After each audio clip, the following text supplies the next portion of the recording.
welcome to the Sleep is a Skill podcast. I am really grateful for my guest today, Don. Thank you so much for coming on the show in the midst of, we're here live at Biohacking Congress in Miami. And quick shout out about Biohacking Congress. There's 30 plus speakers, multiple vendors. Even if you can't make the live events, then you can certainly join virtually. And the next upcoming ones are in Vegas, Boston. Where else we got? Somewhere else. Maybe back here, Miami, right? Something. Vegas in New York. Yeah, we got a New York one? Okay, maybe we. I never had to go to Boston. Oh, interesting. Okay, well, you'll check your local, your the most up-to-date spots as to where it will be. But you can certainly also join online, even if you can't make the spots where it's in. And without further ado, Don, I'm so grateful that you are going to be sharing with us a number of topics and some that we really haven't ventured into on Sleep as a Skill. So, again, just thank you for taking the time. My pleasure. I love these kinds of events and meeting with people like you and building an audience. So I'm excited about it. Awesome. Great. Well, so I know you've got your own booth here and you just gave a fantastic presentation for us all on the topic of spermidine. Mm-hmm. So for those that are new to this topic about spermidine and how this would at all relate to sleep optimization, hoping you can shed some light. Well, spermidine, it's a funny name. There's no doubt about it, but it's a molecule that's in every cell of your body, men, women, plants, and animals. Mm-hmm. And what we know about spermidine is it declines with age. Yeah. Now, the important thing that whether your audience recognizes is it relates to a term called autophagy. Yes. So autophagy is a cellular cleaning process, and it's part of the general health process. And if you have someone who engages in intermittent fasting or fasting, that's usually an effort to boost autophagy. Sure. Well, what we have found with spermidine, it's a naturally occurring nutrient. It's called a polyamine. We extract ours from wheat germ. And the way spermidine works is that it declines with age, but people who live well into their 90s and 100s have levels similar to those in their 30s. So, and again, as spermidine declines, so does autophagy, and so does that health benefit that goes with it. But we know that we can supplement it with an oral supplement, that we extract ours from wheat germ. And as you supplement it, it crosses into the cell. We know that it crosses the blood-brain barrier, and you get the benefit that comes with that. Anything that ranges from improved cardiovascular health, improved many stem cell responses. We actually have a study coming out in about a month, depending on when this podcast goes up, showing that high-dose spermidine improves sleep. So that's one of the studies we're excited about. And you were alluding to that in your talk. So you mentioned different dosing. So if people are maybe beginning to experiment with this or they're finding from different sourcing, what are some of those ways to think about the dose? So we, along with this study, we felt it was important to release a product that was consistent with that. Yeah. So our current product is a 1 milligram a day product. And this is what is the European Union recommended daily dose. Sure. We have we've tested safety up to 8 milligrams a day. But we have a specific 6 milligram a day product that will be released through physicians. If you just want to try Spermidine Basic or Spermidine Life, you can buy that online or at Amazon. You go to our website, spermidinelife.us. You can buy the product there. We're on Amazon too. But that's our 1 milligram product. And if you want the 6 milligram product, you'll have to go to our website and go to the physician finder portion of the website. That product's not available right now. What is today? October? The 17th. October 17th. And probably be available late in November, early December.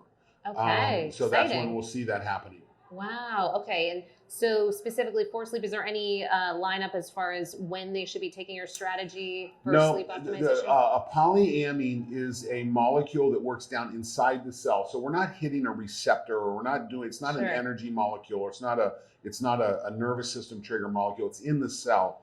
So what we're finding is you just need a daily intake. At that point, it'll be a 6 milligram dose. And listen, we're selling these through healthcare practitioners for a reason. Yeah. Work with those practitioners. They're going to be the ones that are going to help you put that in place. But again, we've got a nice little research paper to go with that. Oh, very exciting. And so what about people that say, well, I'm gluten sensitive, or there's reasons why it wouldn't make sense for me to take this? Well, you always have to be, we have gluten sensitivity in my family. My wife's celiac, and Oh, okay. I've held her hair back way too many times, Yeah. when she gets polluted. Yeah. But we do have a tiny amount of gluten in our product. Okay. Celiac Association says you want to be below 10 to 50 milligrams a day. Okay. We're 1.3 milligrams. We have a lot of celiac patients who use our product. Sure. But listen, again, I've seen people get polluted and how rough it is. Be careful. If you're in that place, be careful. Okay, got it. Okay. And so what you've seen with, and I know of course we're focusing in on sleep, are there other things that you really think of as being really beneficial for reasons that you want to start taking spermidine? Well, listen, as you're looking at longevity, and I like to think of longevity in 3/3. Sure. I think of the first third of my life as the third I learn. Yes. I'm a child, I'm learning, I'm in school. And I think of the second third of my life as in service to someone else. I'm in service to work, I'm in service to my family. My wife and I, we've been married 32 years now, and our daughter is just finishing up grad school. She moved out of our house when she was undergraduate. She moved back during grad school in the middle of COVID. We're going to lose our daughter probably in January. Yes. It's going to be the end of her living with us. Yeah. And so we're officially moving into our third. It's just us. And it's, I tell this story that I've had the opportunity to coach some great athletes. I've worked with Olympic medalists. I've worked with national champions. I've worked with some amazing people. The most enjoyable coaching experience I ever had was coaching my daughter's 8th grade field hockey team. It was wonderful. And I'm looking forward to coaching my grandchildren and coaching my great-grandchildren. Yes. This goes back to the longevity. We call it my longevity stack. Yeah. You have to have a purpose. And I call that the jar. Yes. And if you don't have a purpose, you don't have a place to put the pieces. Yeah. But when you look at longevity, there's some key things that you have to do. You have to move. Exercise and movement's a key part of a longevity program. You have to eat non-processed. You need food that's not been overly processed. That's nutrient dense. Now, I don't care if you go vegan. I don't care if you go carnivore. Yeah. Just I want you eating food that was living not long ago. Yes. And not overly processed. The third rock in my jar is sleep. If you want longevity, you have to fix your sleep. And we've seen this in elite athletes. We see this in health and wellness. If Mother Nature wants to take you out, she takes your sleep. And you don't recover. And then my fourth rock is light. Yes. The same way we have good food and junk food, we have good light and junk light. Yeah. And 80% of the DNA in your body orients to a circadian rhythm that's based on light. So you have to fix light if you want that longevity process. So exercise, food, sleep, and light are my 4 big rocks, and they go into your jar of purpose. That's kind of how the whole thing comes together in my mind. And love that. and you listen, whether you're an elite athlete or whether you're just an elite athlete's parent or just Joe Bag of Donuts who's trying to get through the day, sleep is a critical piece to get fixed.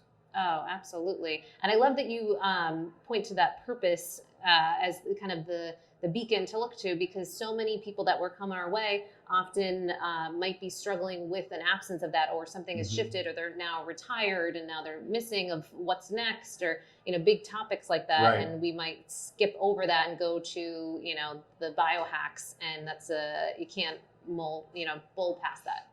Purpose, when you look at well-aging communities, purpose is part of it. Yeah. Having a reason to live. And so you got to figure that out. And, I know where mine's at right now. I'm sure it could change. Sure. But you've got to wake up every day with an objective. Yes, absolutely. Okay, so then I know another element of some of the things that you've really experienced throughout the course of your life have been other ways to optimize for some of these people, different athletes that you're working with, and awareness of different studies in the area of HRV. And now a lot of the people that are tuning in for Sleep as a Skill are looking to optimize that metric of HRV. We're very kind of tech-centric, if you will. Right. And so they might be tracking their nocturnal HRV and have a lot of questions about how they can up-level that. Well, certainly HRV and the adjunct technology that goes into a lot of the sleep metrics are really good. I see you're wearing an Aura ring. Yes. I have one on. Most of the people here at the show are wearing an Aura ring. Yeah. Phenomenal piece of technology. Sure. I have a good friend that said his Aura ring just told him he was a horrible person every day, and so he stopped wearing it. And I'm like, well, it's not saying you're a horrible person. It's just saying that if you go out drinking every night, it's going to be a problem. Yeah. And that's a decision that he made. Sure. At some point in time, that decision will change. Yes. So tracking it, and when we started working, I spent 4 years working with the Ohio State University wrestling team. Sure. And I was a sports scientist for them, and we used a lot of HRV in that athlete assessment and programming. Mm-hmm. And one of the things that we found is that we may need to fix sleep. If we want a high HRV, if we want our athletes to have high levels of resiliency, is what HRV represents. It really is, yeah. High resources, high resiliency. You've got to feed them. And so we were using a different system than Aura at the time, but we were measuring nighttime resting HRV. And I got to the point where I could tell whether my athletes were sleeping alone or not. Oh, yes, you were mentioning this. Yeah. And I talked to them, and in one of the athletes, we had a rather severe intervention we had to make. It was late in the season. We had to fix some stuff. And I said, we knew recovery was an issue. Yeah. And I said, listen, I need you sleeping in your bed by yourself. I said, no judgment on your relationship. I just need you to finish your business and go home and sleep by yourself. Partners were not happy with me, but we got the desired effect. Yeah. And then when we started looking at real 24-hour measurements and looking at the team, I got to the point to, listen, you've got an 18, 19, 20-year-old boy in bed with a partner. That partner rustles a little bit, and the subconscious says, hey, guess what? And if I want recovery, I need that full 7, 8, 9 hours of sleep that's undisturbed. So we would teach our athletes that this was important. Now, we had an athlete. I got his data. I go sit down with him. I said, "So you're living with your girlfriend?" Yeah. And he said, "Yeah." And I said, "So do you have another bedroom in the house, in the apartment?" He says, "No, it's a 1-bedroom apartment." He says, "But I can ask her to sleep on the couch." I'm like, "Whoa, no, we're not going there. Let's not make this worse than it needs to be." Wrecker, yeah. But we got him through the process, and we got the numbers we need, and he made All-American. So we got to where we could tell whether my guys would make All-American based on these HRV scores. So you teach sleep hygiene. The simple stuff. Try to go to bed the same time every night. Yeah. Try not to have I would ban TVs in the bedroom. I would try and get them to leave the cell phone outside the bedroom. That was usually a bridge too far. Yeah. But block out the light. I want your bedroom like a cave. Yeah. Cold, dark. I want heavy blankets on you. And most of these guys had a purpose. They wanted to be an All-American. They wanted to be a national champion, and they would do what it took. Yeah. Other than I don't think he made his girlfriend sleep on the couch. I'm not sure that would have helped. But they would follow through with that, and it really worked well. We saw the numbers move. Interesting. And did you discover, out of looking at all of those metrics, any other key takeaways? Many people will say, well, I want to know where I fall. Am I, if I'm down low in the 20s and the 30s, what does this mean? Do you have any kind of guidance? Well, it means you won't make All-American. Yes. But HRV is a very individual measure. Yes. Higher is better. And you're always striving to drive that number up. Yeah. So we used a lot of techniques, meditative techniques. So we taught breath work in the room. I would teach. So we would get guys using Headspace to learn meditative skills. Sure. We use sensory deprivation float tanks a lot. So we floated our guys. We floated the team 140 times the last season I was there. What? Float tanks move the needle. Really? So you saw real measurable changes with that? Absolutely. We saw HRV move. Listen, with a college wrestling team, sympathetic's not a problem. Yeah. And we got plenty of whips. Yeah. The question is how do I get them to recover? Sure. So it was those little techniques, again, breathing, meditation, floating, and it made a difference. I mean, we achieved a lot of goals. We moved a lot of needles, and the data was very clear. Oh, that's great about the float tank because, often people that are listening are looking for those out of the box things or things that they haven't necessarily tried or heard. And we haven't really had many people touch on the float tanks, which is so great. So much. Listen, what I have found as I've looked at this, and this is not necessarily with my athletes, but with other observations. A lot of times, sleep is anxiety. Yes. Okay, it's that racing brain. It's stuff. And frankly, if you've got someone who has dealt with trauma in their life, that hypervigilance is part of it, and it's hard. It's really hard, and we get it. But you can engage in techniques to lower that racing brain, to bring that thing out, to focus, to move away. Listen, when I was an athlete a long time ago, I had anxiety issues. Sure. And I learned meditation back then. We called it visualization back then. Oh, but it was essentially what we're teaching of meditation today. And I would meditate myself right to sleep. Once I learned the technique, I would go through the practice, and that's what put me out. And then as we evolved, I heard a meditation teacher teach. I'm like, oh, that's what I used to do. We call that meditation now. Yeah, and that's what Headspace is. That's learning to be that third person, to observe what's going on, and listen. As you quiet, as you become present, as you become present, you lose the racing brain. Yes. And there's other techniques. There's sound techniques. Listen, we didn't evolve to sleep in dead silence. Right. There's a little bit of noise that's necessary. I like to keep a little radio going in my bedroom. I want just enough that maybe it catches my attention, but not enough that I follow it, but it's enough to break the racing brain. Interesting. So, and whether it's white noise or things like that, there's little techniques like that. Listen, sleep has been well established. And listen, as I've worked with some other people, you start to take a look at, do you have the necessary underlying molecules to alleviate the hypervigilance? Yeah. This is where products like CBD come into play. Yes. So it can be a wonderful little tool, because if you don't have enough of the cannabinoids on board, you're promoting the hypervigilance. Sure. So using some cannabis products correctly, I don't think you can just use cannabis directly. You've got to think about this a little bit. But there's some wonderful tools that you can use to get that endocannabinoid system in a place so you can lower the hypervigilance, so that you can get focused and get to sleep. And you had mentioned too that background for yourself in the cannabis industry and CBD. Are there any kind of takeaways that you have for people when they're starting to bring that in to their nighttime routine? Not particularly. The important thing about cannabis is that it's an unregulated industry. I can go change the oil in my car, put it in a bottle, call it CBD, and you don't know the difference. Right. Other than it tastes like motor oil. Yeah. Find trusted sources. Yeah. I consult with a company called Mendi, MENDI, the Mendi Co. It's a sport-based brand out of Portland. Sure. I trust their products. I know their process. I know what they do.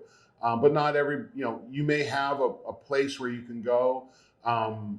And depending on the level of severity, a lot of CBD and a little THC can be good. Yeah. Having the right terpene combination can be really good. Yeah. That's part of what you have to work through. And how about the dosing for people with CBD in particular? Sometimes there's it's completely individual. So Again, tricky. Yeah. I don't know what your level of trauma is. So I don't know what your level of hypervigilance is. Yeah. You and I can be sitting here, and I could be looking at you, and I could be looking at someone who has never had trauma in her life. Yeah. Or I could see someone who's dealing with a tremendous amount of trauma. You learn to wear a good face. Right. So we can't know. Yeah. We know that trauma affects the amygdala, the part of the brain that detects fear. And we know it affects it by dropping the anandamide, which is called an endocannabinoid. We know it drops that, and that's where the hypervigilance comes from. As you consume CBD, it helps maintain anandamide. So exercise at the right time of the day builds anandamide. It raises it. You don't want to do it too close to sleep. Yeah. Because you don't want that sympathetic kick in that you get with exercise sometimes. But it's very individual. It's very systematic. But get a product that you trust and start to work from there. Very wise. And then for the people that want to bring in straight on THC, do you caution? You got to be that for careful sleep with quality? THC. That the cannabis industry, we legalized cannabis on the backs of epileptics and cancer patients. Yeah. And the markets immediately become adult use rec markets. Yeah. And the challenge with cannabis is that the cannabis producers since the 70s have been embargoed. They've been underground. And frankly, they've been producing products that are THC oriented. That's what the people are buying that we're interested in. Well, THC can have a sympathetic effect. It can have a boost. And we've all heard the story about people having anxiety and things like that. Sure. Using gummies incorrectly. Yeah. If you use a gummy, that THC goes through your liver and it becomes 5 times stronger. Oof. And that's where that anxiety comes from. But if you can relieve that anxiety with CBD. So CBD disturbs that THC connection. Listen, there's good information out there. Yeah. There's a website that's called projectcbd.org. Okay. Yeah. We'll look into that it's one. .org for or show edu. notes. I forget which. Yeah. There are a lot of good information up there. They do a really good job. That's great as a resource. Yeah, because there can be so many questions about, what the dosing looks like if we are going to start bringing in CBD, or if people are dealing with pain management, and then it might bring in a bit more of that THC. So having that guidance. And again, the terpenes are a whole nother story. Yes. And they're very important. There's a terpene called beta-caryophyllene that personally I want as much of as I do CBD. Because it's a great pain management, it's an anti-inflammatory, it's a wonderful terpene. Great. Okay. And so then on basically every podcast that we bring someone on that has such expertise like yourself, people want to know, well, what are they doing for their sleep? So, and I'm sure this evolves and is dynamic, but we're curious then, what would we see for you with your current nightly sleep routine? So what you find when I'm home. Yes. I'm in the middle of a bad travel section right now, but when I'm home, I'm in bed nearly the same time every night. Yes. I mean, my dog's gotten to the point where he goes back and waits for me. He's like, okay, it's time to go. Awesome. So getting that cycle is important. Yeah. I really try to back off bad light early. So I get away from my close screens. Yeah. I sit with my wife and watch TV at night. I mean, that's usually some of the only time we have together. So, so I really back that off. I don't have a TV in the bedroom. And when you get that routine, a lot of times my head hits the pillow and I'm gone. Again, I keep a little bit of a sound going.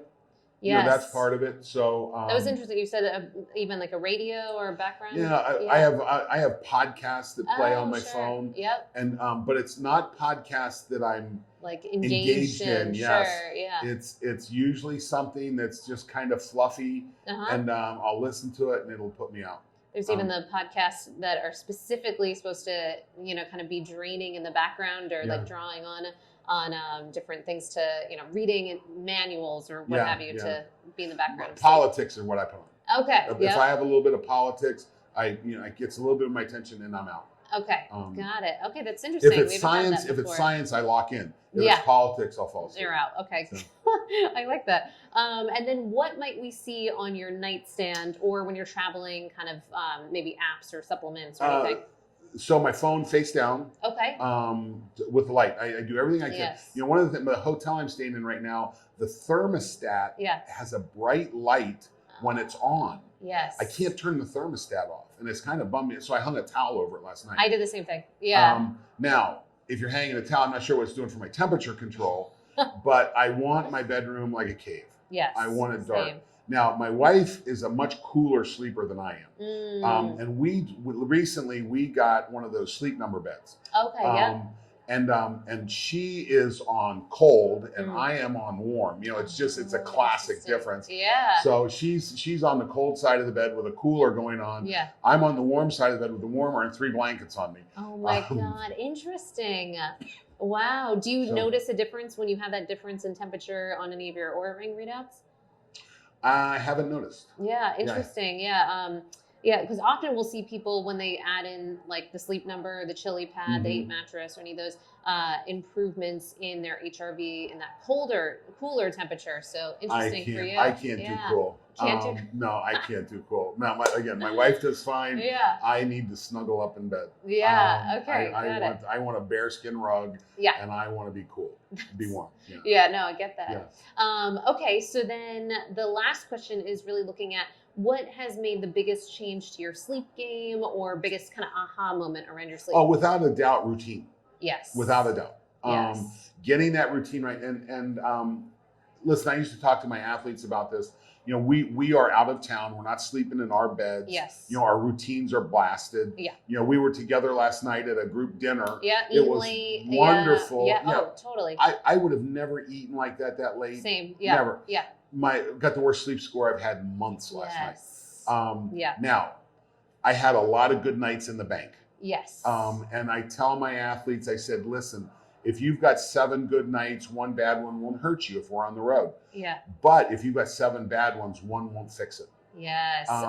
We just had the sleep coach for the Olympics for the U.S. wrestling team on the podcast, and he said the same thing about the sleep banking concept. Yeah. And also just for nerves, for people to have the sense that if they do their due diligence leading up to, you know, the Olympics, which presumably could be a little stressful, then you can almost have that rest assurance that if it does dip, then you know you've got something sort of in the tank. You know what was interesting in a previous job, I traveled a lot like I am now. Sure. It was before my daughter was really in school and formative, and I left that job because I didn't want to be that dad. But I got to the point where I was traveling most weeks of the year, 2 to 3 days. I was on an airplane most weeks of the year. Yeah. And we figured out Westin hotels had a thing called a heavenly bed. Yes. And I'd stay at a Westin, and my wife made our bed the same as a Westin. We bought the same sheets, we bought the same comforter, and it bought me a night every trip. Oh, that's awesome. Normally it took me a night to get kicked in. Yeah. And when we did, and I always stayed at Westin's. Yeah. And so the bed was always the same. So I at least normalized that part. That's a big tip too, because that first night effect is something that has a lot of documentation around the impact for people when they are in a new environment. So to have like something as a grounding element that relates to home can be a big that bought me a lot of recovery. Yes. So. Amazing. I love that strategy. Yeah, I had someone else that I think always was staying in, I want to say Marriott's. And so there was a particular pillow that he would always have. And then he bought all those for home. Right. So different strategies to bring about that feeling home. That's great. Well, listen, you prioritize it. You say, listen, what's my strategy? How do we do this? How do I make this important? Sure. And again, I'm not going out tonight. I don't care what someone wants to do. Yes. Okay. I'm done. I'm going to be in bed. I'm turning into a pumpkin at 10. I'm done. Now, you know, when I travel out west, it's a lot more difficult. If I got 3 time zones under my belt, it's a lot harder. Yeah. But I get a long ways by pull my blinds. So, you know, I'll be in Southern California and the sun hasn't set yet. Yeah. But I've got the knockout blinds closed and I'm up at 4 a.m. out there. But I get a lot of good work done, but I keep my routine. Yes. The routine, I think it's just such the unsexy truth that it's just so powerful. Right. Yeah. So to also layer in, if we have that foundational element and then we add in something like possibly the high dosing of spermidine and cannabis and magnesium and those key elements, you know, listen, magnesium's one of the other big cues that we use, that if magnesium, I rarely see someone with a melatonin issue. Yes. I see a lot of people with magnesium issues. Yeah. And magnesium's key in that in the translation of serotonin to melatonin. Sure. Absolutely. So, you know, so that's a big part too. Amazing. Well, so I know you've got lots of different resources for people and you've been in this conversation for so long of optimization. So I'm assuming people listening are going to want to absolutely learn more about how they can follow you, all the work you're doing, different studies that are coming out, et cetera, et cetera. So what are the best ways to stay in touch? So you can follow Spermidine Life at spermidinelife.us. So they're on Instagram. Sure. My Instagram game is not strong. Okay. It's family. It's not work. If you want to follow the science, I'm usually pushing the science, whether it's HRV or recovery or longevity. That's going through my Twitter account, Don Moxley on Twitter. Great. I have a love-hate relationship with Facebook. Yeah, I get it. Or LinkedIn. Yeah. I use LinkedIn as my professional contact, so and it's Don Moxley and all those sites. Perfect. Awesome. And you mentioned too this higher dose of 6 milligrams a day. Yep. So this will be something that we can tap into later on in the year. If you want it, you're going to have to connect with one of our recommending practitioners. Okay. Got it. And we'll have that on the website. Okay. If you go to spermininelife.us, we're going to have a physician's map there. We'll have the physician's map by the time the product's ready to go. So if you go there and it's not there, it's on its way. Okay. But that's how that will work. Well, it's very exciting to the work that you're doing in this area because so many people are really just struggling in the realm of how to improve their sleep and to bring back this element of getting in the driver's seat on this topic. It's really important. We have such a culture that deregulated or devalued sleep, and that's we have to get over that. Yes. If you want to live, you have to sleep. Yes. And if you don't sleep, again, if Mother Nature wants to take you out, she takes your sleep. Yeah. And again, if you're a female or a male working in the second half of your life, don't be afraid to look at hormone replacement, progesterone, estrogen. These are important tools in that process. So working with the right functional medicine doc can be really important. Absolutely. Anything else we've missed in this conversation? Anything else you want to share on the topic? I'm sure there is, but we can't go down all the rabbit holes. Yes. Oh my goodness. And anyone that's tuning into Biohacking Congress, definitely check out Don's talk. Lots of gems in there that we didn't even have time to touch on. But thank you for your wealth of information and clearly passionate on this topic. And congrats on entering into this third. Yeah. So very cool. But thank you for taking the time. Appreciate it. Thank you for your time. We appreciate it. Awesome. Great.